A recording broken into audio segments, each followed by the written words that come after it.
So do we have an obligation? Okay, yeah. So you say unwanted actions. Does an action need to be what is meant by unwanted? Um, I decided to write this note that I Does, wasn't going to write, but I did. Okay. Oh, yeah, does it that need to was the be thing. actively Yeah, that was unwanted? the thing we were talking about. How if you are in nature and that dog, the wolf is there that you're playing with that comes in your open doorway, if you are using it for joy for you, you are selfishly using it, but you're not making anything bad happen to it. You are Mm-hmm. glad that it's being selfish as well. It's using you for joy because it loves humans. But Mm-hmm. your actions are solely selfish. If you were to think about it and break it down, so you are using it, but it wants it. So I think it's important to know that it's unwanted. Now, it might be too much detail and not needed for a definition, but if things were truly broken down as far as my brain is willing to break them down, that's the extent that I come to. Do you think there's so few cases where So, non-human animals would want interaction that it's not even worth mentioning? um, no, I think it's fine to be clear on what you mean. My question on the word unwanted then is like, I guess is it a necessary or sufficient condition of like being of the category of actions not to do? Um, Are can there you explain that any? a little further? I'll ask it a different way. Are there any actions that you shouldn't do based on your definition, other than unwanted actions? Ooh, I don't know. Can you think of an example?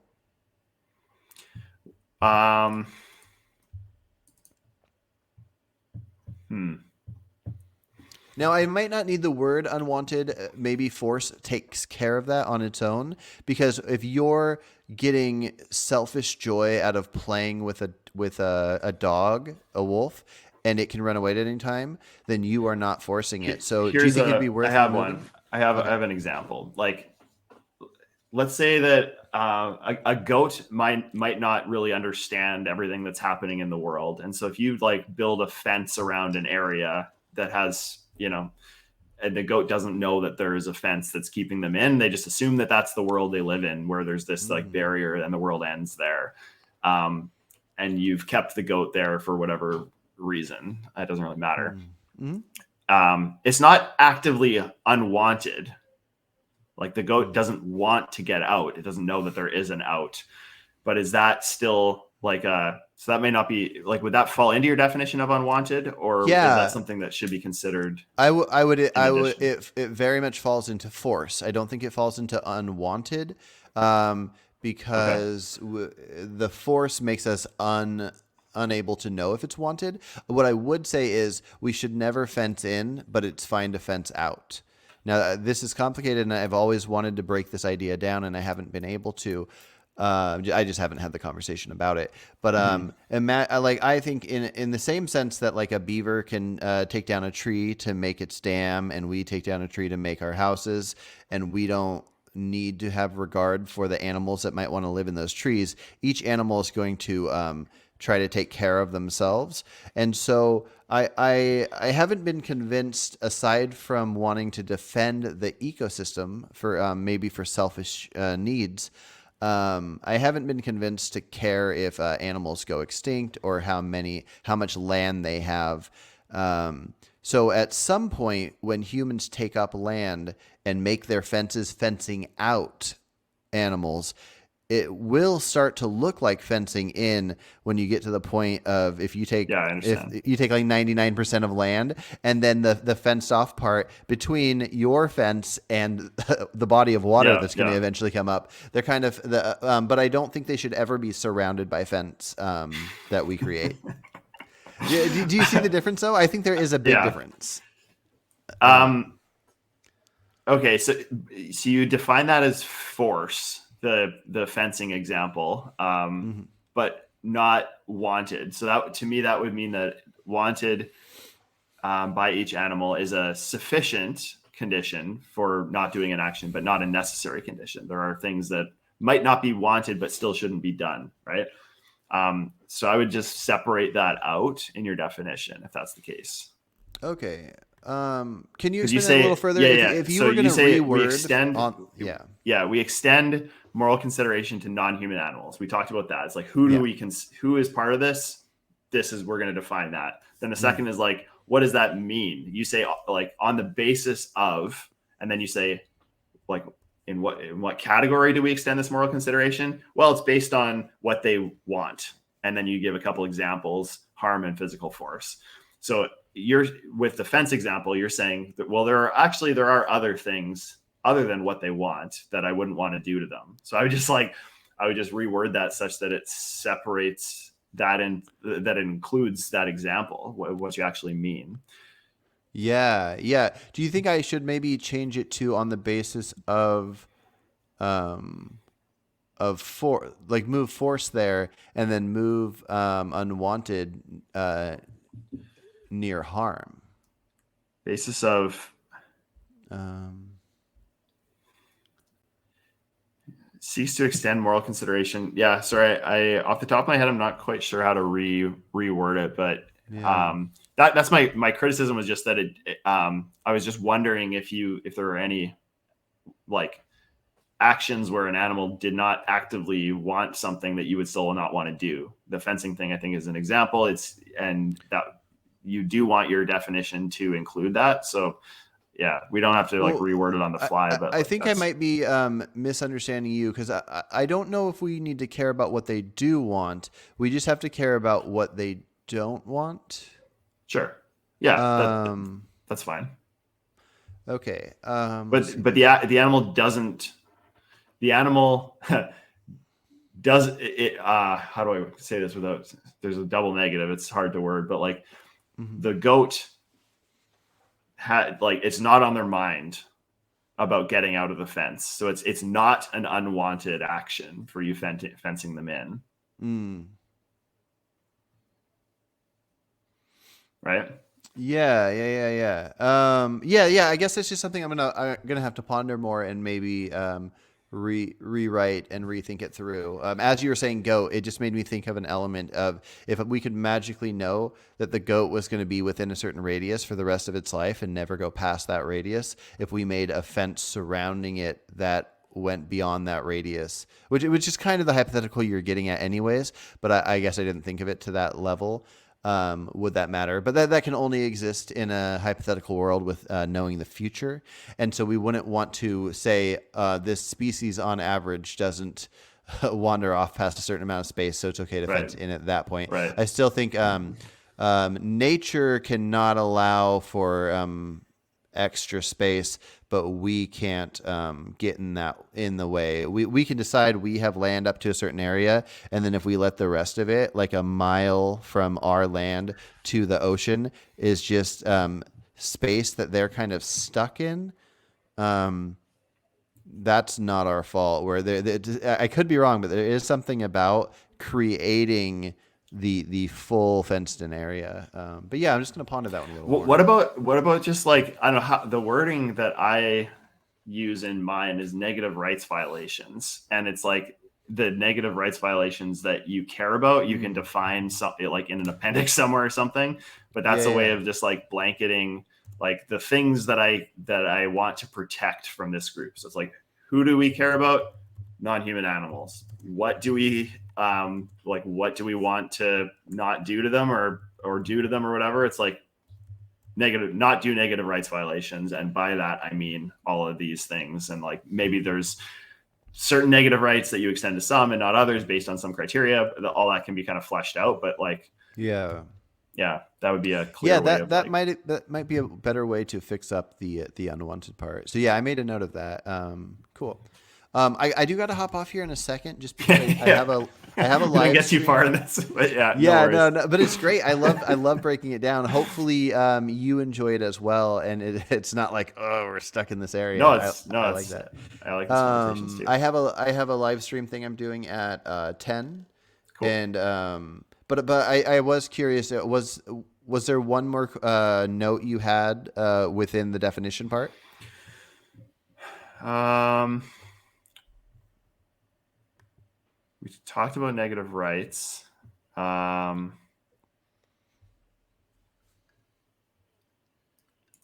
because like the reductio I was using with the unwanted thing, the one that I forgot that I wrote was like a mentally disabled person doesn't necessarily have anything that's unwanted. They may not like severely mentally disabled, but we would still Mm-hmm. not want to like imprison them or exploit them or torture them or whatever. Well, maybe Mm. torture, they would have a want not to be feel pain. That's sort of an implied want, but like they don't know about their freedom. Anyway, let's Yeah. see. Yeah, no, I think on the definition, those are the only things. So yeah, there's other stuff, but we can get into that another time if you'd like. Yeah, yeah, for sure. No, there are definitely a lot of questions that I had. I was very curious to hear your reaction, or to my reaction to your reaction. But Yeah, since you bring up this the mentally challenged thing, which is very fascinating, to imagine it within animals. So we would, with the animal thing we were talking about, with a horse or a cow or a wolf. We could recognize that if they didn't want to be near you, they would leave. But if you take a mentally challenged human, we would recognize that it is wrong to like start making out with a mentally challenged human that wouldn't know they don't want it, and you're putting this like sexual action on them when their brain is at a level where they might stay there. yeah, So what if the wolf that comes into your house it has a similar for wolves mentally challenged thing which made it even come to you in the first place, and you are enjoying this wolf by just playing with it the same way that somebody that loves dogs plays with dogs. I don't know how much the added sexual component affects it, but is it wrong to use an animal, including humans, for your joy if they are at a certain mental this is capacity? okay. So I won't say the words here, but there, or maybe it doesn't matter. Is there any words you don't want me to say on I this do stream? not care. Okay. Well, I had a very interesting discussion with somebody on Discord about. He said that the position of defending like basically child rape or child porn or whatever is like very difficult to actually defend. So we went way down that, and it's like basically his thing was like the reductio is if you the people say, well, they can't consent, so I don't do it, and then it's like, well, the reductio is then a child can't consent to being talked to either. So are you breaking their rights in the same way with that? And so I have a lot of thoughts on this issue, and we can definitely Mm-hmm. discuss this another Yeah. time. Um, but yeah, and it basically comes down to like the way I think about these things, which is like if you put empathetically, like if you put yourself in the position of that child, it's like how would you want to be treated with perfect Mm. information and a rational brain? So it's like, yeah, as a child, even if I wanted somebody to have sex with me or whatever, if like me thinking now as me as a child, like if I wanted it as a child, I don't want that person to be able to do that to me as a child, Yeah. right? So it's like certain consent with my rational brain, I don't want to consider my consent as a child into the equation. But with other things, I would, like with being talked to, Mm. I that's fine. Even like, so I don't think the child's consent matters. I think it's like how with a rational brain and perfect information reflection, we can think about what like where the child's wants should factor in to Yeah, what we're allowed like to what's do. the wrong action happening? Because the wrong action would not be the pleasure. The pleasure you would receive by doing something wrong to a child, the pleasure wouldn't be the problem. And then with the child receiving something, it would come down to the detail of which thing makes it wrong, and that is it'll be a strange conversation, just because I've never delved into that, but I have heard it talked about. One of my favorite streamers is Destiny, and I heard him on a panel where he was talking about the child porn thing with like 7 different ladies, and it was. I'll send you a link. It's very it's very entertaining, just because they couldn't grasp what he was trying to say, and Hmm. they were just coming at it from a kill all pedophiles thing, instead of trying to break down the understanding of Right. what's happening. But yeah, that's Okay. very fascinating. One last thing, if you have a moment, because I Yeah, actually in a separate section I did have one other thing. yeah. So it's so you said that veganism is seeks to extend moral consideration. So Hmm. my question was just like, is there a would you consider somebody vegan if they like what if I said, well, yeah, I seek to extend moral consideration, but only a tiny amount, whereas like Mm. if basically to the minimal extent such that if I had equal benefit to myself and all other factors I cared about, I would choose the one that extends moral consideration to animals to break a tie, but nothing more. Yeah, yeah. I Or is there like remember some reading this and this sufficient being, amount that I yeah, need? I Yeah. remember reading this and thinking that this was going to be the main part I was excited to talk about, and I could probably Oh talk about it shoot. for like an hour. So I definitely can't wrap it up in like the minute that I have, but I'm trying to think. I have to pee really bad because all the coffee I was drinking. That my brain isn't even able to come up with a good answer to it. But I would say it's something like, to me, it's worth recognizing that you either value something or you don't. Figuring out where that limit's at probably should matter in a sense. But you either truly recognize, like you can see something, like there have to be humans out there that have some level of, I hate using the word like psychopath because I don't have the true clinical understanding of it, but there's some type of psychopath out there that, if they just watched somebody stab somebody and blood was coming out and they were just devastated, crying out, asking for their mom, like all these devastating things, and the psychopath just truly, the way their brain was born, they didn't choose it on their own, could not care about what was happening. It didn't mean anything to them. It did not register. Where anybody that it can register the idea of empathy, it's just a spectrum. So you feel some amount of empathy or a shit ton to the point where you pick up worms off the street like I do, which I wish I had a little less empathy actually. But like so to me the reductio of any amount is just like you would consider somebody vegan because that's how you're saying somebody is vegan if they extend moral consideration to non-human animals, and if that Mm. amount is any at all, you consider somebody vegan who literally like if meat tastes exactly the same as like a vegan meat replacement, then I choose the vegan replacement. But if it tastes even like 1% better, I choose the meat. And like Mm. that, because I extend the moral Yeah. consideration to break a tie, but no more. I guess I view it that, because a philosophy is for somebody to choose themselves. Like somebody can even actionable things. Somebody can say they're vegan, and it's up to them to declare that they're a thing. So we can't know for sure if somebody's lying or not. But if somebody declares that they truly seek to extend moral consideration, then the rest just comes down to conversations. If they only seek the way you just described, and then when they're discussing with other people that seek further, then the person can say like you care about animals, you extend moral consideration to them, but you would eat them solely for your taste pleasure. And then they'll say yeah, and then they'll just be, out of all the millions of philosophical vegans, they will just be at the far end of almost out of the philosophy. And so it's up to them. I would guess Yeah, somebody to that's the fair. level you described would not I guess subscribe like, to and the I think that philosophy. a lot of definitions of veganism, even mine, I think would